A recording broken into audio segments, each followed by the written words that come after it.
boga dongeng pasti Kiai mah pada rapal dongengna baheula aya hiji raja. Si raja boga anak kahiji, anak nomor kahiji hayangna masantren bae. Lahir deui kadua gede hayangna masantren bae. Katilu hayangna masantren bae. Nomor kaopat di wilayah-wilayah ieu mah musyawarah para penggawana di kerajaan. Cek raja coba-coba kumaha carana anak nomor kaopat mah ulah supaya masantren ulah kena jadi kiai. Emang kunaon tuan raja lantaran nu bakal neruskeun kerajaan teh saha? Lamun masantren engke atuh hese jadi raja na ieu mah usahakeun ieu budak anu kaopat teu terakhir supaya resepen kana dunia supaya bisa gaul jeung manusia. Coba usahakeun. Siap tuan raja ngan kieu bae. Tuan raja ngabangun istana di tempat anu strategi dihareup nyeun taman belah tukang nyeun leuweung digigir nyeun paranti hewan-hewan taman safari belah dieu nyeun kaulinan olahraga musik dan lain sebagainya. Nah engke nyana hayang naon bae aya di dinya ulah hese-hese tuan raja mah imkan sebab fasilitas segala aya. Bagus oke jagoan aja masukan mantep ya mah siap laksanakeunlah nyieun istana kaharuk atuh taman ka tukang atuh leuweung di sisi belah dieu atuh bangsa hewan-hewan ti mimiti cacing datang ka gajah aya kabeh luar biasa tama belah dieu bangsa musik-musik olahraga wah araraya kabeh Masya Allah. Di pager sekian puluh hektar teh tuh menang keluar anak raja saaya-aya supaya resep di jero diplot supaya jadi raja gede umur bangsa 17 tahun geus loba karasa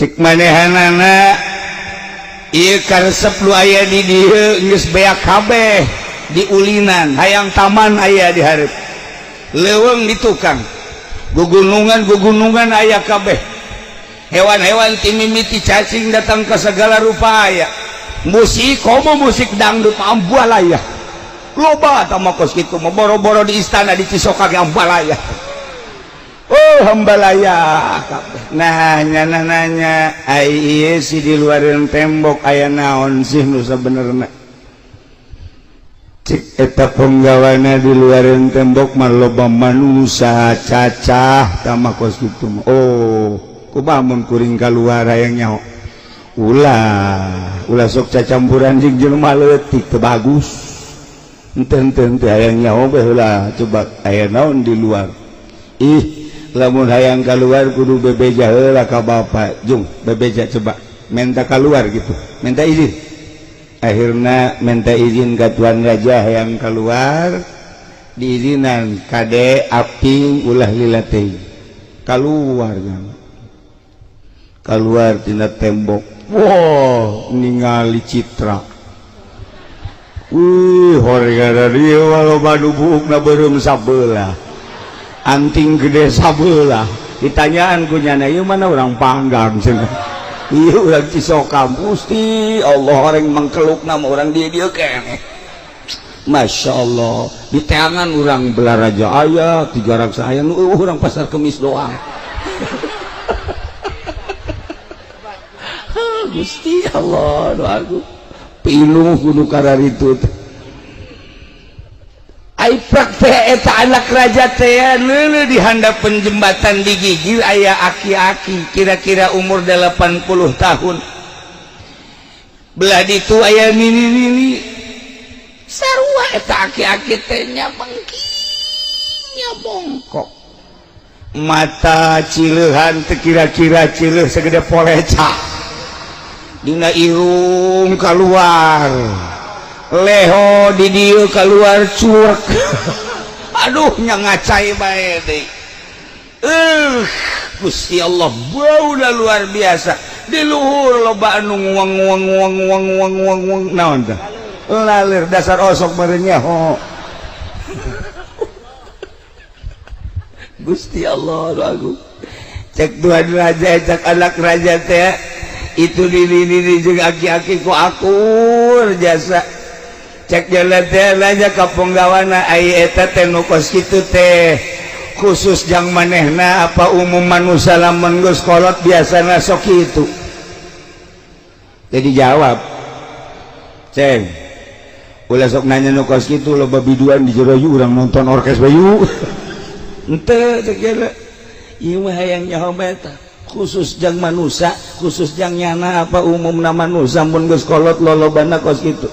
Ya lolobana mah kos gitu caknya lah tuh la aisha liman akhiruhu hadza eueuh kahirupan eueuh kasenangan teu kudu sesenangan urang hirup atuh ai tungtungna urang kos kitu mah deuk naon make sesenangan rugi atuh urang sesenangan ai tungtungna bakal kos kitu mah urang hina geus cek manehna urang ulah kukumaha geus urang ibadah bae ka Gusti Allah ceng ulah kitu ceng ulah kitu urang asup deui ka istana hayu urang asup ka istana hayu urang hiburan di istana hayang naon tanji aya nu peng peng teh kana teu nurunkeun hujan baheula mah eta ucing bari pandian eta urang Cisokoblon ku kali teh sasar urang Cisokoblon nya golek aya wayang golek wayang kulit orkes band dan lain sebagainya hiburan we hayang ningali kitu hewan-hewan aya hayang ka leuweung aya hayang ka taman aya hayang naon we henteu cek nyarai jelema tungtungna bakal kos kitu mandek naon sesenangan deui ibadah ka Gusti Allah eueuh nu ngadidik di jero istana ibadah tapi nyana pikiranana hayang ka ibadah bae. Urang mah dididik di pasantrenkeun barengan jeung kiai Masya Allah hayangna maksiat bae sebab kiai nage mau diteruskan wae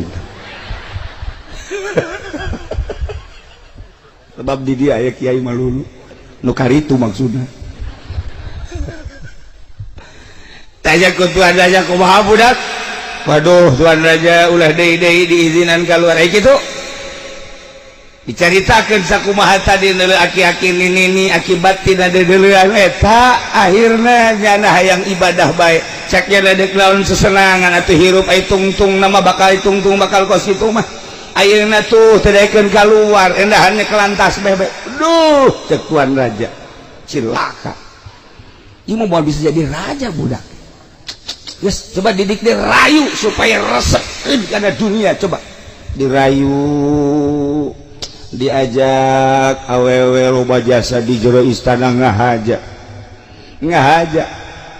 kita noelan awewe embung asal dideketeun gawe haram insyaallah pan bangsa nu kieu mah bau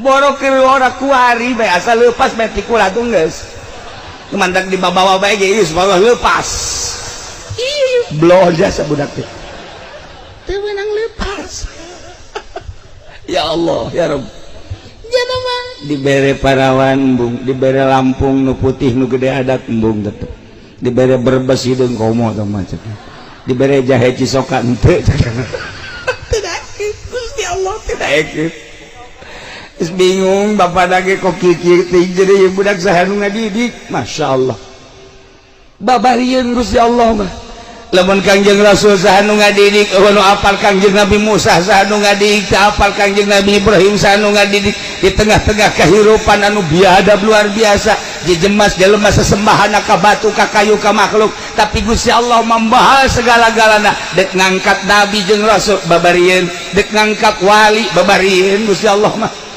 nu mantak secara mata kasat urang ningali kehidupan manusia kuari geus acak-acakan wah luar biasa kakaler kakidul kawetan kakulon geus rusak tapi lamun inget kana kamahakawasaan Allah nanaonan maha kawasa Allah di tengah-tengah Jakarta aya nu diangkat jadi wali maha kawasa Allah di tengah-tengah Banten aya nu diangkat jadi wali urusan Allah ulah sieun-sieun urang mangan sakadar pitah dakwah ngajak jeung ngabebener diri urang kegede nama belah dieuna cek tuan raja kade ieu anak teh terus be awas omat kudu dirayu kena resepan ka dunia, kena resepan ka makhluk, kena resepan kana kaheureuyan menang satahun ngan hayang kaluar deui cek jalan coba orang kaluar ulah cek ulah kaluar geus di jero ge jasa segala aya kumaha dahareun jeung inuman teu hayang kaluar hayang nyaho coba hayang naon ku ari di luar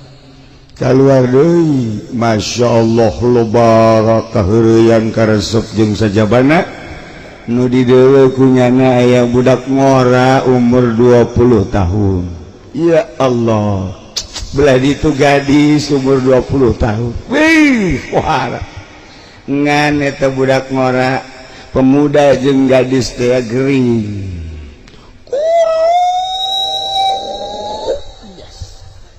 aya parawan kuru sanu daek atuh boro-boro kula di kusuban di gemolehkeun molehkeun atuh aya lain kuru deui mah kena ngadu tulang habak kuru di samping kuru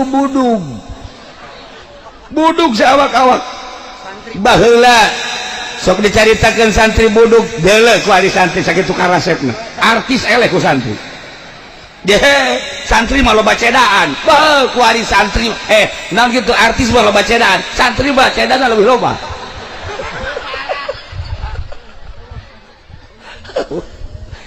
eta budug jadi sebenarnya mah lain sabudug-budugna dina santri teh eta teh lain hadam teman santri teu budug eueuh hadaman nu mantap eueuh santri nu mulus malaya sebab eta hadam malaikat gila ini santri mah makin loba budug deuleu ge otakna makin muncar cenah aya bae nu nanya ai kiai budug teh ulah terus nanya aing rahasia eta mah tah keluar jada deuleu pemuda nya kurunya budug sarua bae deui geus teu daya teu upaya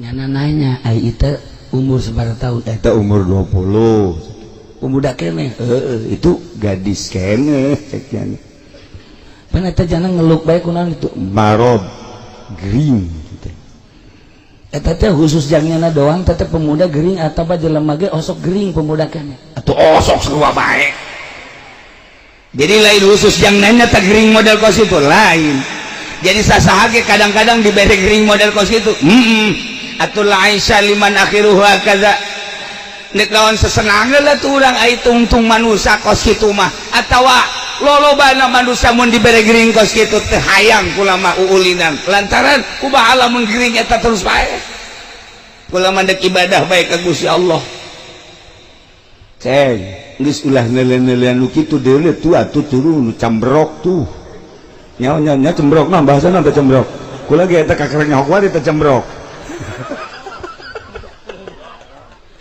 cembrok segala naon tuh bahasa orang Cisoka macem-macem deuleu tuh nu cembrok tuh anu bibirna sakumaha anu tasna jalan bangke tuh deuleu tuh bareureum tuh deuleu tuh itu bae nu di deuleu itu henteu cek nya moal kos kitu mangan sakadar ngajauhkeun diri urang ka Gusti Allah mending ibadah ka Gusti Allah tafakur muraqabah zikir apa nggawana ge geus hese jadi kieu cenah budak saha nu magahan ja amir mah amir atuh sagar geus jadi kos kieu ge tilok muraqabahnya nama atuh geus dikiaikeun ku batur tilok tafakur endahan ganti mobil bae atuh hese eta ke di pondok deket ke Allah bareng geus jadi kiai jadi jauh ke Allah urang tah ke di pondok mah urang teh mantep jasa sok tahajud bareng jadi kiai boro-boro tahajud subuh waktu duha sholli fardhu subhi qodaan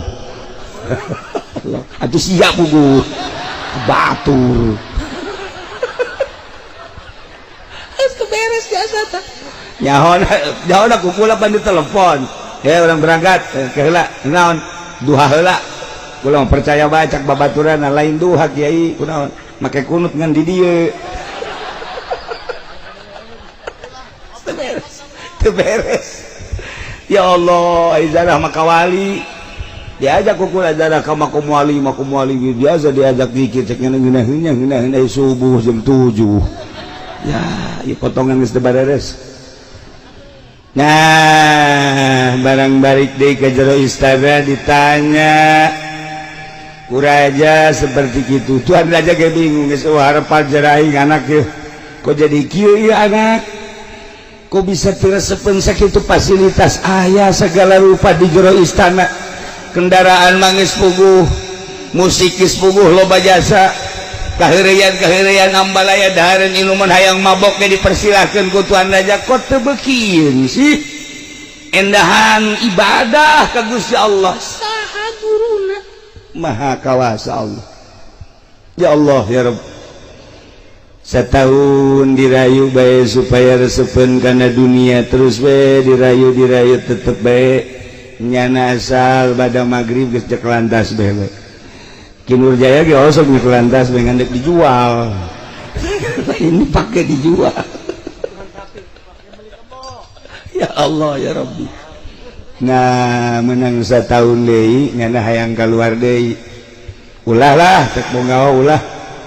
Henteu ulah hayang kaluar deui coba aya naon situasi ku di luar.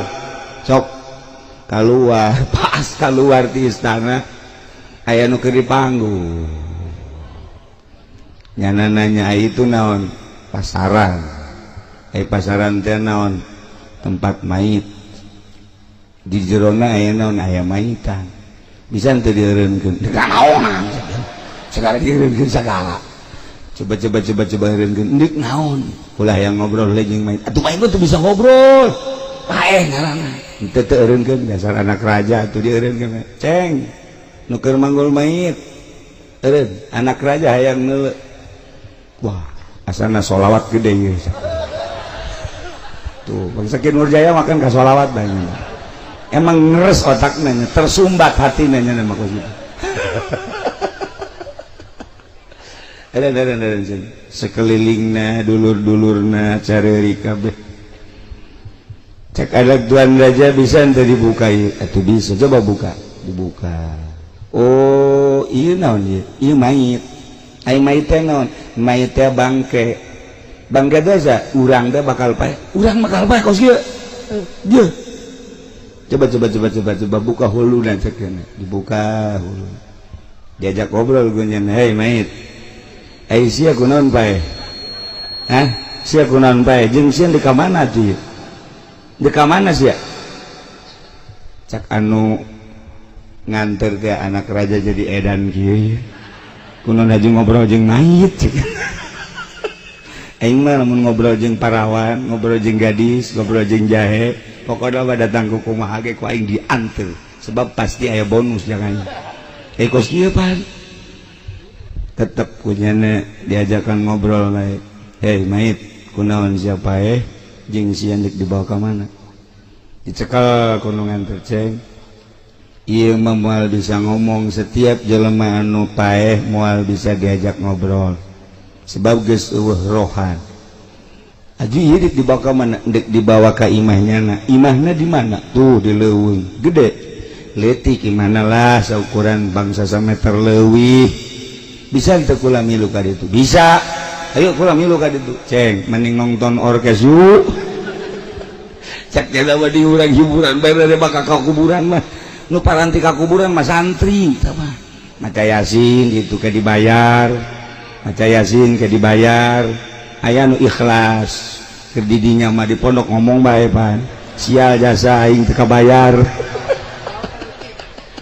Atuh santri gara lagi Masya Allah kula mah baheula keur zaman di Banjar osok maca yasin di Nusugih aya G di ditu teh Garuda GI Garuda Indah non gara-garana bosna osok ngundang santri kula osok kadinya santri sok dibere berkat kula teu kabere kula mati rok teu kabere ngan kula teu balik ngan kula mah teu balik sehingga balik ka ditu terus ke pondok aing mah ngobrol aja nu boga imah lah cek kitu kula saya ka ditu geus pokona cenah mah ngaji mah teu kabere kajian aing mah geus ikhlas bae geus geus barali kabeh kula ngobrol jeung nu bogana geus beres baca kula teh anu teu kabagian ka asa urang saha tadi ka ditu tuh geus padahal urang atuh kudu make akal tungtung nama urangnya berkat gede nya dibere ongkos jadi anterkeun pan mantap jasa tah kalau geus bisa kitu pikiayeun teh jelema teh. Tapi kan batur urang di ditu bungah deui lantaran dibere berkata loba. Oh luar biasa. Buka kabeh dibikeun kabeh jeung duit dan dibikeun kabeh. Boleh mah teu tilok. Leutik bae gideon. Nah, cak jana teh cak eta ulah sok milu ka kuburan, ulah ngeri ke ka kuburan, ulah ka istana teh. Henteu ka kuburan bae. Langsung nyana milu ka kuburan, pas ka kuburan milu ngubur. Terus jelema diasupkeun ka kubur si mayit, terus dibukaan, terus pasang tataban, abeh cek jana ai imahnyana dek datang ka sabara minggu atau sabara bulan nyana di dieu. Buat terus datang ka kiamat. Datang ka kiamat di dieu bae. Ieu khusus nyana apa setiap nu paeh kieu. Atuh kabeh setiap nu paeh kieu. Kula ge lamun paeh kos kieu. Ente pun paeh kieu. Kabeh ieu mun paeh kieu terus dikubur datang ke kiamat. Atau dek naon gogoblogan segala sesenangan tarolol amat. Bloon amat. Gas balik ke istananya. Langsung nyana make samping, langsung make baju. Cek bapakna di kamar, mondok. Cek Tuan Raja, iya naon kok bisa jadi kayak goblok ya bapak ya.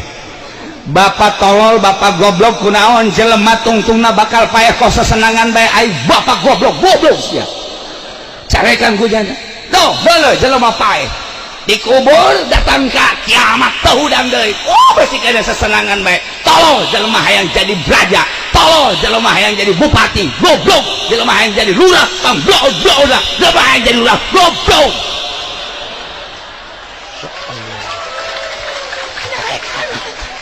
Galak jasa. Deuleuh tuh jelema ngacopak di kuburan datang ke kiamat teu hudang deui. Pengusaha boloon. Usahana teu bener bloon jasa. Teu nyahoeun deuk paeh nya paeh hudangna datang ke kiamat. Dagang karung dioplos goblok. Iya teu beres jasa ieu. Dagang hewan ngebohongan bae tolol. Iya dicarekan ku jana goblok jasa. Termasuk kiai. Lokotan proposalnya dan proposal kiai tolol goblok boloon. Masya Allah. Ih, kena kiai mah proposal kita mandeknya majlis, tai podo sero. Saya kan gua anak raja, Masya Allah. Goblok kabeh gecek nanti. Dalah tuh nabi orang, la asalukum alaihi ajro. Can mondok can naon geus bisa kos gitu. Ki Nurjaya bageus mondok itu bisa kos gitu.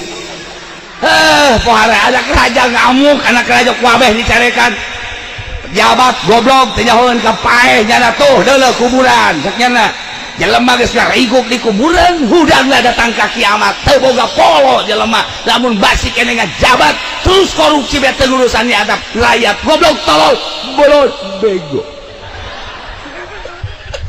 Kiai teu ngurusan umat kan ngurusan dirina sorangan bae. Hayang dikiaikeun, hayang dibuyakeun, hayang dimamakeun. Lamun nyana liwat teh dikiaikeun bae nyiruan. Kiai tolol cai goblok kieu. Boloon. Iya, bangsa dudulia bae. Tuh di istana aing mah dunia ambalaya. Tuh di istana di aing ambalaya segala rupa. Kaheureyan ambalaya eta teh bakal ditinggalkeun aing geus deuleuh jelema ngacopak tuh di kuburan nu bakal hudangna kiamat teh hayang saeutik-eutik acan aing mah mondok katana ngan mondokna moal ka Nur Jaeng mah maling moal bisi mencetan ke boba yang gitu akhirnya nyana mondok pohara pejabat dicarekan pedagang dicarekan wah kok mau calo mah geus dicarekan jasa ku nyana etap ka proposal nyana nyahoeun belum eta. Masya Allah kiai nu bener cak anak raja tolol kabeh goblok kabeh lain ngaraji lain ibadah tarolol goblok boon diondang hayang berkat malulu tolol.